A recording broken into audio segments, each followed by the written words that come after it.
जय हिंद। आप लोगों का स्वागत है गुलशन गुप्ता एजुकेशनल में। आज आप लोग का दोस्तों S K Jha NCERT exemplar solution जो विज्ञान जो बुक है जो रेलवे और अदर एग्ज़ाम के लिए भी हेल्पफुल होगा। आप लोग देखिए इसका चैप्टर 2 आज हम पढ़ाने वाले। इसका चैप्टर 1 पढ़ा दिए हैं, इसमें चैप्टर 2 का क्या चैप्टर का नाम है, क्या हमारे आसपास के पदार्थ शुद्ध हैं। क्या हमारे आसपास के पदार्थ क्या हैं, शुद्ध हैं और एग्जाम के लिए हेल्पफुल होगा। देखिए वीडियो शुरू करते हैं। क्या हमारे आसपास के पदार्थ शुद्ध हैं, यह चैप्टर 2 है। चैप्टर 1 हम करा दिए थे, एक ही वीडियो में कंप्लीट कराने वाले हैं। इसमें देखिए पहला क्वेश्चन है, इसमें पहला क्वेश्चन क्या कर रहा है, इसको जूम आउट कर लेते हैं। पहला क्वेश्चन का है कि शुद्ध पदार्थ निम्नलिखित में से कौन कौन से कथन सत्य हैं। अब शुद्ध पदार्थ के कौन कौन से कथन सत्य हैं, इसके बारे में हम अध्ययन करेंगे।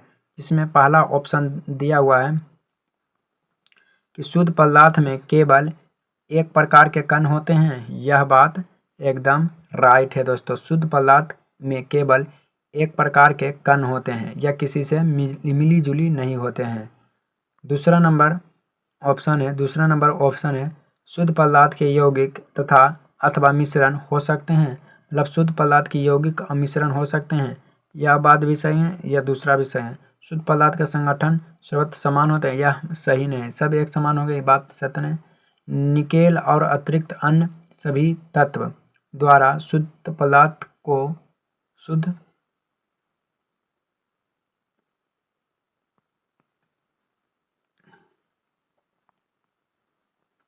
ऑप्शन नंबर 1 और 3 होगा। शुद्ध पदार्थ का संगठन सर्वथा समान होते हैं। अशुद्ध पदार्थ ऑप्शन नंबर क्या हो जाएगा, बी हो जाएगा। क्या हो जाएगा, बी नंबर में क्या दिया है, 1 और 3 दोस्तों। 2 नंबर क्वेश्चन है कि लोहे से बनी वस्तु में जंग लगने को क्या कहते हैं। तो ऑप्शन नंबर हो जाएगा लोहे से बनी वस्तु में जंग लगने से क्या होता है। तो ऑप्शन नंबर होगा 2 का ऑप्शन नंबर सी हो जाएगा, संरक्षण तथा यह एक रासायनिक परिवर्तन है।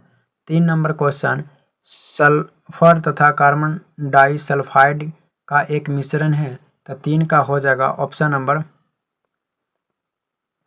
डी हो जाएगा। 3 का ऑप्शन नंबर क्या हो जाएगा, डी हो जाएगा।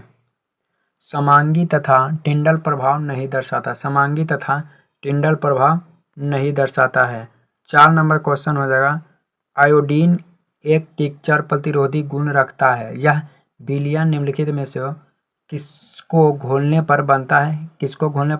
तो 4 का हो जाएगा ऑप्शन नंबर डी हो जाएगा। ऑप्शन नंबर क्या हो जाएगा, डी हो जाएगा। अल्कोहल में आयोडीन घोलने पर बनता है। 5 नंबर क्वेश्चन हो जाएगा, क्या हो जाएगा, 5 नंबर क्वेश्चन हो जाएगा निम्नलिखित में से कौन से समांगी प्राकृतिक के हैं। तो 5 का हो जाएगा ऑप्शन नंबर सी हो जाएगा। ऑप्शन नंबर सी हो जाएगा। बर्फ और क्या हो जाएगा, वायु समांगी प्राकृतिक हैं इसीलिए। 6 नंबर क्वेश्चन निम्नलिखित में से कौन सी भौतिक परिवर्तन है।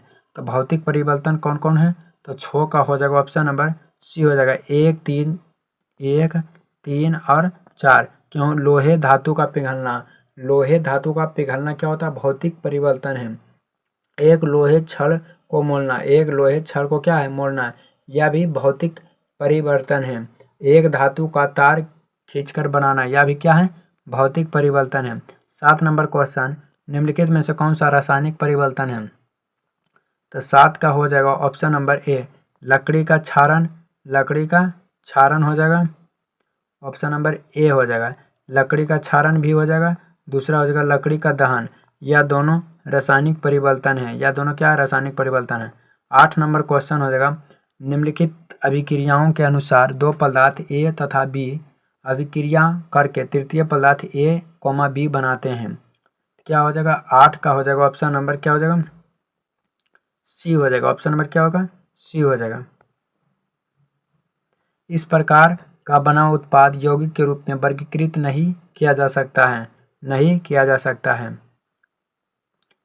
2 रासायनिक स्पीज X और तथा Y आपस में संयुक्त होकर उत्पाद P बनाता है, जिसमें 2 X और Y दोनों उपस्थित हैं। क्या हो जाएगा, तो नो का हो जाएगा दोस्तों ऑप्शन नंबर डी हो जाएगा। ऑप्शन नंबर क्या हो जाएगा? डी हो जाएगा। 1, 3, 4। अब इसका एक्सप्लेनेशन मतलब डिस्कशन पढ़ लेते हैं, यहीं से वीडियो समझ में ज़्यादा आएगा। देखिए शुद्ध पदार्थ के लिए शुद्ध पदार्थ में केवल एक ही प्रकार के कण होते हैं। शुद्ध पदार्थ के लिए केवल एक ही प्रकार के कण होते हैं। दूसरा है शुद्ध पदार्थ का संगठन सर्वथा समान होते हैं। शुद्ध पदार्थ का संगठन क्या होता है? सर्वथा, मतलब सभी जगह समान होते हैं। शुद्ध पदार्थ जैसे बर्फ, लोहा, हाइड्रोक्लोरिक अम्ल शुद्ध है, मतलब दूध शुद्ध पदार्थ नहीं है, इसमें मिलावट है। शुद्ध पदार्थ को 2 वर्गों में बांटा गया है। शुद्ध पदार्थ को कितने वर्गों में बांटा गया? 2 वर्गों में। एगो तत्व, यौगिक। तत्व यह एक शुद्ध पदार्थ जिसमें केवल एक प्रकार का परमाणु होता है, जिसे भौतिक या रासायनिक साधनों में से 2 या सरल पदार्थों में से तोड़ा नहीं जा सकता है, उसे कहते हैं दोस्तों यौगिक। वह शुद्ध पदार्थ जो 2 या 2 से अधिक तत्वों में बना हो और रासायनिक रूप से एक निश्चित अनुपात में संयुक्त हो, से यौगिक कहलाते हैं। यह हो जाएगा पहला नंबर का एक्सप्लेनेशन। अब दूसरा नंबर का देखिए, समझिए। लोहे से बनी वस्तु में जंग लगने को संरक्षण तथा यह एक रासायनिक परिवर्तन है।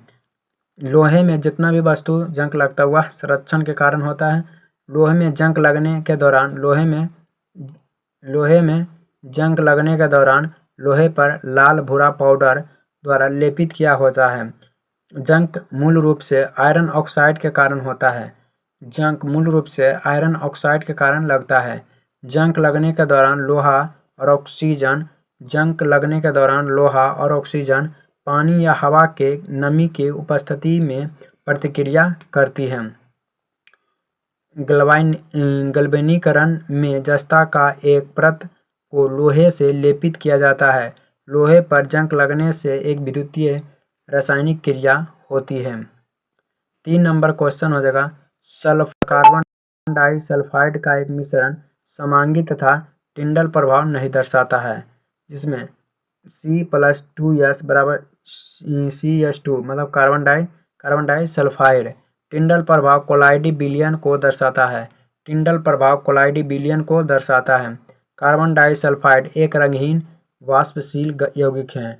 कार्बन डाइसल्फाइड एक सिग्मा बंध और पाई बंध बनाता है। कार्बन डाइसल्फाइड प्राकृतिक में विषैले होते हैं। कार्बन डाइसल्फाइड का उपयोग कार्बन टेट्राक्लोराइड के उत्पादन के लिए किया जाता है। कार्बन डाइसल्फाइड का उपयोग कार्बन टेट्राक्लोराइड के उत्पादन के लिए किया जाता है। रेयॉन का निर्माण में कार्बन डाइसल्फाइड का उपयोग किया जाता है। रेयॉन के उपयोग में 4 नंबर एक्सप्लेनेशन है कि आयोडीन एक टिक्चर प्रतिरोधी गुण रखता है। यह विलयन अल्कोहल में आयोडीन घोलने पर बनता है। आयोडीन एक टिक्चर प्रतिरोधी गुण रखता है। यह विलयन अल्कोहल में आयोडीन घोलने पर बनता है।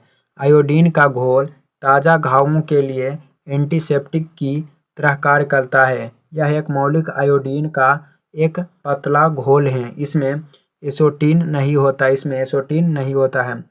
आयोडीन का घोल का उपयोग जल शोधन के लिए भी किया जाता है। यह कमजोर आयोडीन घोल भी कहते हैं। आयोडीन पोटेशियम आयोडाइड से तेजी से घुलकर पोटेशियम डाइआयोडाइड बनाते हैं। क्या बनाते हैं? आयोडाइड बनाते हैं दोस्तों। पोटेशियम आयोडाइड भूरे रंग का होता है। समांगी बर्फ और वायु। समांगी विलयन और विषमांगी विलयन। संगठन पूरे मिश्रण में समान हो या हर बिंदु पर समान होता है उसे समांगी विलयन कहते हैं। संगठन पूरे मिश्रण में समान नहीं हो या बिंदु भिन्न हो उसे विषमांगी विलयन कहते हैं। घटक नगण्य नेत्रों में दिखाई नहीं देते, मतलब इसको दिखने में नगण्य ना दिखे उसे समांगी कहते हैं। घटक नगण्य में देख सकते हैं यह विषमांगी, मतलब इसको नहीं देखें उसे समांगी, जो देख ले उसे विषमांगी। घटकों के आसानी से अलग नहीं किया जा सकता, इसे आसानी से अलग नहीं किया जा सकता उसे समांगी कहते हैं विलयन। और जो घटकों को आसानी से अलग किया जाता है उसे विषमांगी। से आइटा ले ले, अब बालू ले ले, इसको हम अलग करते हैं या बालू की अलग कर सकते हैं। मान लीजिए हम विषमांगी में चीनी और पानी में, अब हम अलग कर सकते हैं ना। उदाहरण में लवण और जल का विलयन, उदाहरण के लिए लवण और जल के विलयन में लवण नहीं दिखाई देते हैं, मेन विषमांगी में विलय और पदार्थ में देखा जा सकता है। आयोडीन युक्त टेबल लवण एक विषमांगी मिश्रण है। लोहे धातु का पिघलना, एक लोहे छड़ को मोड़ना, लोहे धातु का तार खींचना ये भौतिक परिवर्तन है। लोहे में जंग लगना एक रासायनिक परिवर्तन है। मोम का पिघलना एक भौतिक परिवर्तन है। भोजन का पचना रासायनिक परिवर्तन है। खाना पकना ये रासायनिक परिवर्तन है।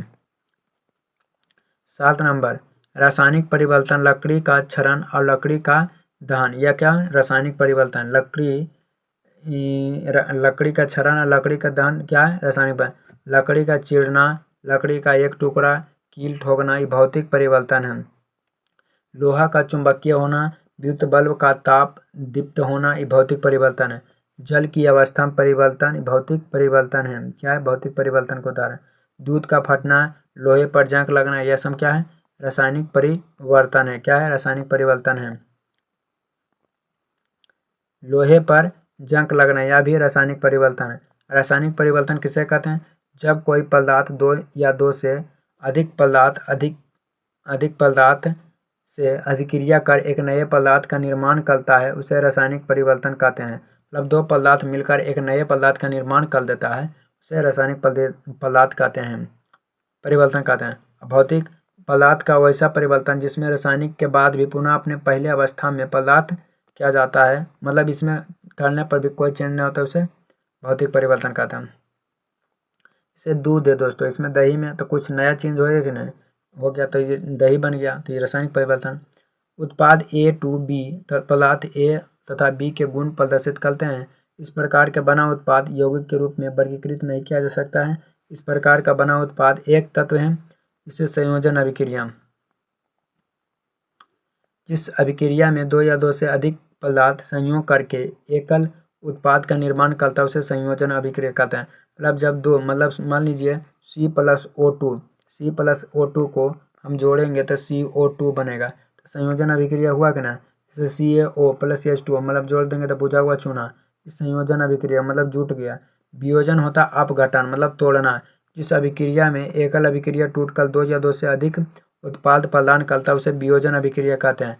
जैसे दक्षम CO2 था, CO2 इसको तोड़ दिए तो C+O2 हो गया, तो वियोजन हुआ कि ना, टूट के इसको तोड़ दिए तो वियोजन अभिक्रिया, यह चीज़ को जोड़ देंगे तो संयोजन अभिक्रिया हो जाएगा। CH2O + H+O2 इसको जोड़ दिए तोड़ दिए तो वियोजन अभिक्रिया। 9 नंबर क्वेश्चन, P एक यौगिक है, X और Y एक तत्व है। P एक निश्चित संगठन है। अब तत्व वह शुद्ध पदार्थ है जिसे तोड़कर किसी अन्य पदार्थ में परिणत नहीं किया जा सकता है। तत्व का सूक्ष्मतम कण को परमाणु कहते हैं। क्या कहते हैं, परमाणु कहते हैं। यौगिक किसे कहते हैं, जब दो या दो से अधिक तत्व को एक निश्चित अनुपात में मिलाया जाता है उसे यौगिक कहते हैं। मानव शरीर में यौगिक की क्रम सबसे ज़्यादा क्या होता है, जल होता है, फिर प्रोटीन, फिर फैट, फिर कार्बोहाइड्रेट। वीडियो अच्छा लगा तो चैनल को सब्सक्राइब, वीडियो को शेयर। आप लोगों का दिन शुभ हो।